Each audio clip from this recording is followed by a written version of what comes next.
Good morning, students. Myself, Dr. Kalpana Shangi, SMCC government college Abu road. मेरा BA first year की कक्षा का यह पहला वीडियो है। मेरे इस YouTube चैनल पे आपका हार्दिक स्वागत है।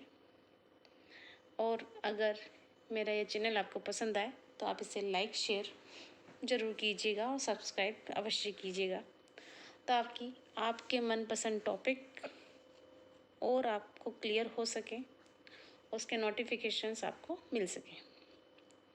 सबसे पहले मैं बात करना चाहूँगी आपके विषय में। हम कोरोना महामारी के कारण आपका प्रत्यक्ष रूप से अध्ययन नहीं करा पाए, जिसका हमें खेद है, परंतु इस इंटरनेट के माध्यम से आपकी पाठ्य सामग्री हम आप तक पहुंचा रहे हैं, इसकी खुशी भी है। फिर भी प्रत्यक्ष रूप से जो हमें समझ में आता है वह हमें वीडियोस और PDF के माध्यम से समझ में नहीं आता। ये बात ज़रूर है, लेकिन फिर भी हम कोशिश करेंगे आपकी हर समस्या का समाधान करने की, ताकि आपको आपकी पाठ्य सामग्री का समुचित रूप से अध्ययन बोध हो सके। अब एक बार और मैं आपसे कहना चाहूँगी कि 10th तक हम सभी विषय कंपलसरी के तौर पर पढ़ते हैं। उसके पश्चात 11th और 12th में हम अपनी इच्छा से सब्जेक्ट लेते हैं, और उसके बाद BA या कॉलेज लेवल पे भी हम अपनी इच्छा से विषयों का चयन करते हैं। हमने जिस भी विषय का चयन किया है या हम जिन भी विषयों का चयन करते हैं, वही विषय हमारा आगे जाके भविष्य का निर्माण करते हैं। तो अब हम एक परिपक्व बुद्धि में तो नहीं प्रवेश कर पाए, लेकिन फिर भी इतनी बुद्धि तो हमें आई है कि हम किसी भी बात को आसानी से समझ सकें और उसके महत्व को जान सकें। तो जो भी सब्जेक्ट आपने लिया है, चाहे संस्कृत हो, इंग्लिश हो, समाजशास्त्र हो, अर्थशास्त्र हो, आप सभी विद्यार्थी उन विषयों का अध्ययन अच्छी तरह से करें, ताकि आपका भविष्य अधिक उज्जवल हो सके। यही भविष्य आगे जाके आपको सफलता के मार्ग पर ले जाएगा। एक बात और, हालांकि हो सकता है आपको लगे कि मैं ज्ञान की बात कर रही हूँ या ज्ञान बांट रही हूँ सभी की तरह। हाँ, बिल्कुल टीचर हूँ तो ज्ञान तो बांटूंगी सही। फिर भी हमने जो विषय चुना है उसके साथ हम पूर्णतया ईमानदारी के साथ अध्ययन करें, और पाठ्य सामग्री जितनी हमें उपलब्ध होती है उसका अच्छी तरह से विश्लेषण करके, अगर कोई समस्या है तो हम उसका समाधान खोजें। अगर हमें समाधान नहीं मिल रहा है तो हम अपने टीचर से पूछ सकते हैं। आपके पास PDF मैंने आज से पहले अपने पाठ्यक्रम के अनुसार आपको कई प्रकार की PDF सेंड की है। उसमें अगर आपको कोई समस्या हो तो आप मुझे मैसेज करके बता सकते हैं, अथवा कोई प्रश्न हो तो आप उसे पूछ सकते हैं, या फिर वीडियो में कोई समस्या हो तो आप कमेंट बॉक्स में उसे कमेंट करके आप मुझे बता सकते हैं। अब बात हम विषय प्रवेश की ओर चलते हैं। संस्कृत क्या है? संस्कृत कहते किसे हैं? या संस्कृत शब्द का क्या अर्थ है?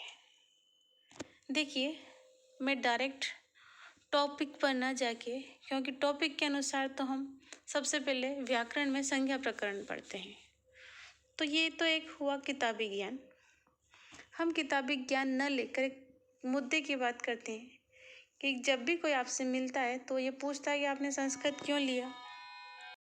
मुद्दे की बात ये है कि जब भी हम किसी से मिलते हैं तो वो हमारे विषय पूछते हैं। तो पूछते हैं, संस्कृत लेके क्या बनोगे? संस्कृत में आगे क्या फ्यूचर है? अथवा ऐसा सब टिपिकल सब्जेक्ट आपने क्यों लिया? इस तरह के कई प्रश्न वो हमसे करते हैं। तो संभवतया आपके पास इसका उत्तर होना चाहिए। देखिए, संस्कृत विषय एक ऐसा विषय है जो प्रैक्टिकल विषय के बाद थ्योरेटिकल सब्जेक्ट्स में सबसे अच्छा विषय है, जो आपको सबसे स्कोरिंग सब्जेक्ट के रूप में गिना जाता है। संस्कृत ही एक ऐसा विषय है जो कि हमें सबसे ज़्यादा नंबर दिलाता है, चाहे वो प्रतियोगिता विषय हो, परीक्षा हो, अथवा आपके यूनिवर्सिटीज़ के एग्ज़ाम्स। तो प्रैक्टिकल विषय को छोड़कर संस्कृत एकमात्र ऐसा विषय है जिसमें सबसे ज़्यादा नंबर स्कोर किए जा सकते हैं। RS IS में पहले भी लोग इसे चुनते आए हैं। हालांकि अब संस्कृत या किसी सब्जेक्ट का चुनना ख़त्म हो गया है, लेकिन फिर भी संस्कृत सबसे स्कोरिंग सब्जेक्ट माना जा सकता है। फ्यूचर की जहाँ तक बात करें या कैरियर की जहाँ तक बात करें, तो संस्कृत में भी टीचिंग फील्ड को आप चुन सकते हैं। टीचिंग फील्ड में नहीं हो तो इसके अलावा आपके पास एक परमानेंट काम है, पांडित्य कर्म या पौरोहित्य कर्म, उसे भी आप चुन सकते हैं अगर आपकी रुचि हो तो। अथवा यदि हमसे कोई पूछता है संस्कृत कहते किसे हैं, तो संस्कृत किसे कहते हैं, तो इसका आंसर हमारे पास होना चाहिए कि संस्कृत विषय को हमने क्यों चुना। सबसे पहले माना जाता है, या हमने भी सुना है हमारी पूर्वज पीढ़ी से या उससे पहले की पीढ़ी से, अथवा किताबों के माध्यम से, इंटरनेट के माध्यम से, कि विश्व में सबसे प्राचीन ग्रंथ ऋग्वेद संस्कृत में ही लिखा गया है। सारे धर्मशास्त्र, सारे भूगोल शास्त्र, जितने भी शास्त्र जिनका अध्ययन आज विज्ञान कर रही है या अर्थशास्त्री कर रहे हैं या खगोलवेत्ता कर रहे हैं, ये सभी किसी न किसी रूप में वेद, पुराणों, उपनिषदों में भरे पड़े हैं। तो इसके कारण संस्कृत प्राचीन समय में व्यवहारिक भाषा मानी जा सकती थी या मानी जाती है। संस्कृत को लोग बहुत आदर के साथ भी इसका नाम लेते थे, परंतु मध्यकाल में कुछ पांडित्य कर्म या पौरोहित्य कर्म की उसको देखते हुए संस्कृत के छात्रों का प्रतिशत कम हो गया है। इसे हमें कम नहीं होने देना है, इसे हमें बढ़ाना है। तो हम प्रयास करेंगे कि संस्कृत के विषय के प्रति लोगों की रुचि जागृत हो और इसमें हम अपने फ्यूचर को बढ़ाएं। एक बात और बहुत अच्छी है जिसे शायद हम जानते हैं या नहीं जानते, तो मैं आपको बताना चाहूँगी कि संस्कृत ही ऐसा एक विषय है जिसमें स्थान परिवर्तन करने पर अर्थ परिवर्तन नहीं होता। आप जानते हैं या आपने देखा होगा, इंग्लिश में यदि हम एक सेंटेंस के अंतर्गत यदि वर्ड्स का प्लेस परिवर्तन कर देते हैं, स्थान परिवर्तन कर देते हैं, तो उसका अर्थ भी परिवर्तित हो जाता है। जैसे राम बीट्स श्याम, राम श्याम को मारता है। यदि हम राम की जगह श्याम को रख दें और श्याम की जगह राम को रख दें, तो इसका अर्थ बिल्कुल उल्टा हो जाएगा। परंतु संस्कृत में कठिनता नहीं है।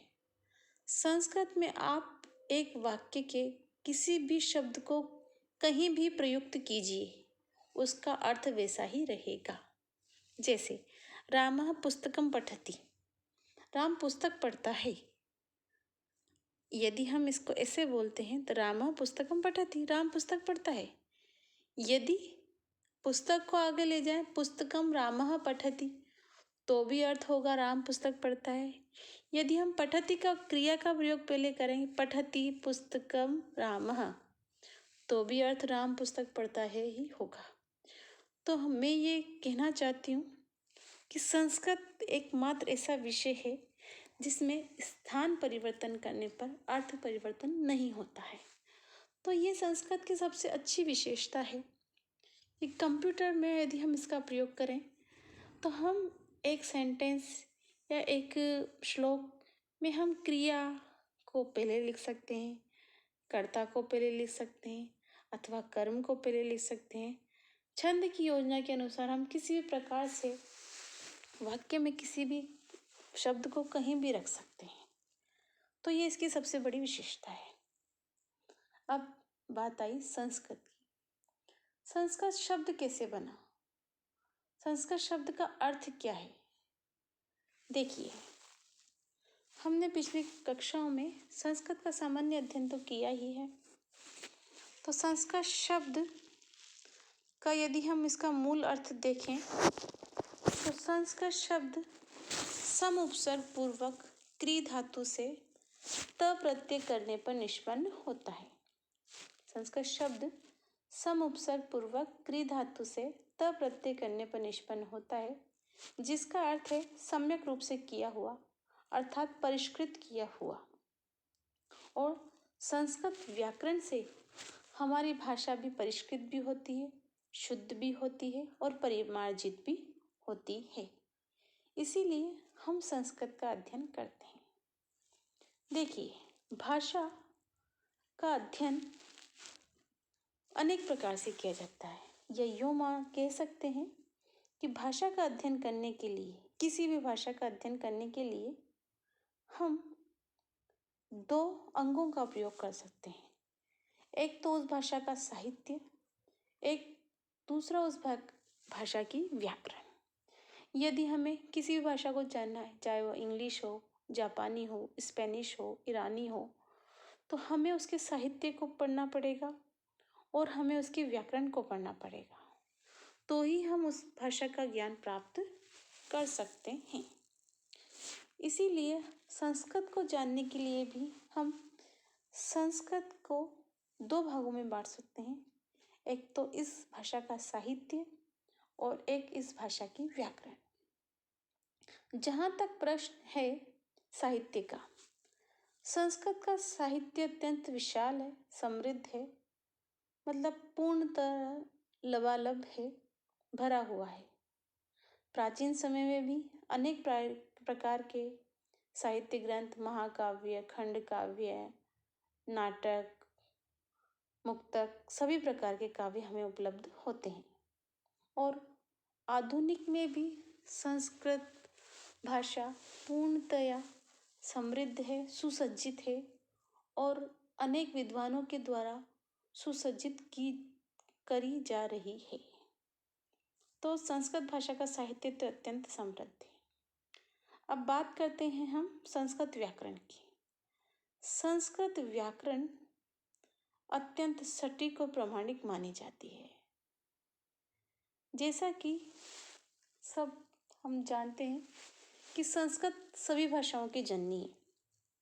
हिंदी, इंग्लिश अथवा अनेक भाषाएं, सभी भाषाएं मूल रूप में संस्कृत में ही विद्यमान थी। बीज के रूप में अनेक शाखाएं निकली, पल्लवित हुई, पुष्पित हुई। इस प्रकार अनेक भाषाएं संस्कृत भाषा से निकली। हम जब भी व्याकरण पढ़ते हैं, संधि पढ़ते हैं, समास पढ़ते हैं, कारक पढ़ते हैं, तो हम सबसे पहले हमें हिंदी की चीज़ें याद आती है। अगर हम इसके मूल में जाएं तो हिंदी की कोई व्याकरण टीका तो उपलब्ध होती है, लेकिन कोई व्याकरण प्रामाणिक ग्रंथ हिंदी का उपलब्ध नहीं होता। संस्कृत का व्याकरण ग्रंथ हमें उपलब्ध होता है, इसीलिए संस्कृत की व्याकरण सबसे प्रामाणिक व्याकरण मानी जाती है। संस्कृत व्याकरण को यदि हम जानते हैं तो संस्कृत व्याकरण जब भी हम देखते हैं तो सबसे पहले हमें नाम आता है पाणिनि का, पाणिनि की अष्टाध्यायी का। तो संस्कृत व्याकरण का प्रारंभ पाणिनि द्वारा रचित अष्टाध्यायी से माना जाता है। हालांकि इससे पहले भी कई व्याकरण ग्रंथ उपलब्ध हुए होंगे, लेकिन स्पष्ट रूप से उपलब्ध नहीं हुए। मतलब मेरा तात्पर्य ये है कि प्राचीन समय में तो ये उपलब्ध थे, परंतु वर्तमान समय में इसका उपलब्ध होना एक संदिग्ध का विषय है। इससे पहले व्याधि का संग्रह, व्याकरण संग्रह ग्रंथ माना जाता है, भाई उपलब्ध नहीं है। और किवंदती के अनुसार इसका समय लगभग 500 से 600 ईस्वी पूर्व माना जाता है। अब पाणिनि के जीवन की बात करते हैं तो किवंदती के अनुसार पाणिनि भी मूर्ख थे, जैसा कि हमने कालिदास के बारे में पढ़ा है, और लाहौर के शुलातुरीय गांव के निवासी थे। बाद में शिव उपासना करके इन्होंने वैयाकरण के रूप में प्रसिद्धि प्राप्त की और अष्टाध्यायी की रचना की। ऐसा माना जाता है कि इन्होंने शिव की उपासना की और इनकी उपासना से प्रसन्न होकर शिव ने अपना डमरू बजाया, और शिव ने अपना जब डमरू बजाया तो उसमें से 14 माहेश्वर सूत्र निकले। हमने हमारे कोर्स की किताब के ऊपर एक फोटो देखा है शिव का डमरू बजाते हुए, उसमें से 14 माहेश्वर सूत्र निकले हुए हैं। अगर आपने अभी तक ध्यान नहीं दिया है तो आप ध्यान अवश्य दीजिएगा। तो वो इसी संकल्पना पर आधारित है। इस प्रकार 14 माहेश्वर सूत्रों की उत्पत्ति हुई। अब बात करते हैं अष्टाध्यायी की। देखिए, अष्टाध्यायी में जैसा कि नाम से है 8 अध्याय हैं और प्रत्येक अध्याय में 4 पाद हैं। पाणिनि रचित अष्टाध्यायी को त्रिमुनि रचित व्याकरण भी कहा जाता है। पाणिनि के जो अष्टाध्यायी है उसमें सूत्र हैं 3965 लगभग। देखिए, पाणिनि की व्याकरण को त्रिमुनि व्याकरण क्यों कहा जाता है? क्योंकि हम जानते हैं कि न ही सर्वः सर्वम जानाति, सभी व्यक्ति सभी कुछ नहीं जानते हैं। हो सकता है कि कुछ मैं ना जानूं और कुछ आप न जाने, तो एक व्यक्ति सब कुछ नहीं जानता या सभी व्यक्ति सब कुछ नहीं जानते। तो पाणिनि ने जो लिखा और जो उनसे छूट गया उसकी पूर्ति कात्यायन ने की, और कात्यायन की दृष्टि से भी जो चीज छूट गया या जो व्याख्या छूट गई उसकी व्याख्या पतंजलि ने की। इस प्रकार पाणिनि से जो छूट गया उसे कात्यायन ने अपने वार्तिकों में पूरा किया, और पतंजलि कात्यायन से जो छूट गया उसे पतंजलि ने पूर्ण किया। इसीलिए अष्टाध्यायी को त्रिमुनि व्याकरण कहा जाता है। पाणिनि को सूत्रकार कहा जाता है। क्यों? क्योंकि इन्होंने सूत्र लिखे हैं, अतः इन्हें सूत्रकार कहा जाता है। और जो सूत्रों में छूट गया उसे वार्तिक के रूप में कात्यायन ने लिखा, इसीलिए कात्यायन को वार्तिककार कहा जाता है। और इन दोनों ही चीज़ों के ऊपर भाष्य या इनकी व्याख्या जिसने की वो है पतंजलि, इसलिए पतंजलि को भाष्यकार कहा जाता है। अब हम जैसा कि देखते हैं, वीडियो में देख रहे हैं कि पाणिनि दाक्षीपुत्र कहे जाते हैं, कात्यायन वररुचि भी उन्हें कहा जाता है, और मुनि पतंजलि को भाष्यकार और गौणिका पुत्र आदि नामों से अभिहित किया जाता है। अगर हमने कभी ध्यान से देखा हो तो हर सूत्र के पीछे कुछ हिंदी भाषा में संख्या लिखी होती है, तो वो संख्या अष्टाध्यायी में जिस नंबर का वो सूत्र है वह संख्या लिखी होती है। अगर अभी जैसे आएगा तो हम उसे स्पष्ट करेंगे। और अगर आपसे कोई पूछे कि इन तीनों मुनियों में कौन प्रामाणिक है, तो उसके लिए एक उक्ति है संस्कृत में, उत्तरोत्तर मुनि नाम प्रामाण्य, कि इन तीनों मुनियों में सबसे उत्तरोत्तर मतलब बाद से बाद वाला, पाणिनि के बाद कात्यायन और कात्यायन के बाद पतंजलि, तो सबसे प्रामाणिक पतंजलि माने जाते हैं। क्यों? देखिए, सिंपल सा नियम है कि 10वीं शताब्दी में जो नहीं था वो 15वीं शताब्दी में, तो 15वीं शताब्दी वालों को 10वीं शताब्दी के जो संसाधन थे वो पहले से उपलब्ध थे। उसी प्रकार 21वीं शताब्दी के लोगों को 15वीं शताब्दी के संसाधन पहले से प्राप्त थे। तो कात्यायन को सूत्र उपलब्ध थे, उन्होंने उनसे आगे के बारे में विचार किया। और पतंजलि को सूत्र और वार्तिक दोनों उपलब्ध थे, तो उन्होंने उनसे आगे के बारे में विचार किया। इसीलिए उत्तरोत्तर मुनिनाम प्रामाण्य ऐसा माना जाता है। अष्टाध्यायी मात्र सूत्रों का संग्रह है, मतलब उसमें किसी प्रकार की कोई व्याख्या उपलब्ध नहीं होती। इसकी व्याख्या अनेक रूपों में की गई, जिसमें से 3 व्याख्याएं प्रसिद्ध है: सिद्धांत कौमुदी, मध्य सिद्धांत कौमुदी और लघु सिद्धांत कौमुदी। सिद्धांत कौमुदी भट्टोजी दीक्षित के द्वारा, मध्य सिद्धांत कौमुदी और लघु सिद्धांत कौमुदी वरदराज आचार्य के द्वारा लिखी गई। हमारे सिलेबस में, पाठ्यक्रम में जो भी लिखा होता है उसके कोष्टक में सिलेबस में लिखा होता है लघु सिद्धांत कौमुदी के अनुसार।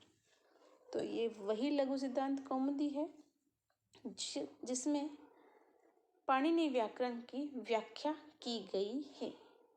इसे वरदाचार्य ने लिखा है। लघु सिद्धांत कौमुदी का प्रारंभ, जैसा कि हम किसी भी मांगलिक कार्य का प्रारंभ करते हैं तो ईश्वर का नाम लेते हैं, तो उसी प्रकार सरस्वती की उपासना के द्वारा इस ग्रंथ का मंगलाचरण किया गया। बड़े ही सुंदर शब्दों में कहा है: नत्वा सरस्वतीं देवीं शुद्धां गुण्यां करोम्यहं पाणिनीय प्रवेशाय लघु सिद्धांत कौमुदी। एक बार आप इसे पुनः देखिए। नत्वा सरस्वतीं देवीं शुद्धां गुण्यां करोम्यहं पाणिनीय प्रवेशाय लघु सिद्धांत कौमुदी। सरस्वती देवी को नमन करके शुद्ध और शुद्ध गुणों से भरपूर मैं कर रहा हूँ, लघु सिद्धांत कौमुदी की रचना कर रहा हूँ। किसमें प्रवेश के लिए? पाणिनीय प्रवेशाय। पाणिनीय प्रवेशाय मतलब अष्टाध्याय में प्रवेश के लिए, अर्थात अष्टाध्याय में प्रवेश करने के लिए मैं वरदाचार्य सरस्वती को नमन करके शुद्ध गुणों से भरपूर लघु सिद्धांत कौमुदी की रचना कर रहा हूँ। इस प्रकार लघु सिद्धांत कौमुदी को पाणिनि के अष्टाध्याय का प्रवेश द्वार हम कह सकते हैं। आज के लिए इतना पर्याप्त है। अब इससे आगे का अध्ययन हम नेक्स्ट वीडियो में करेंगे। तब तक के लिए इत्यलम। धन्यवाद। शुभास्ते पंथानम सन्तु।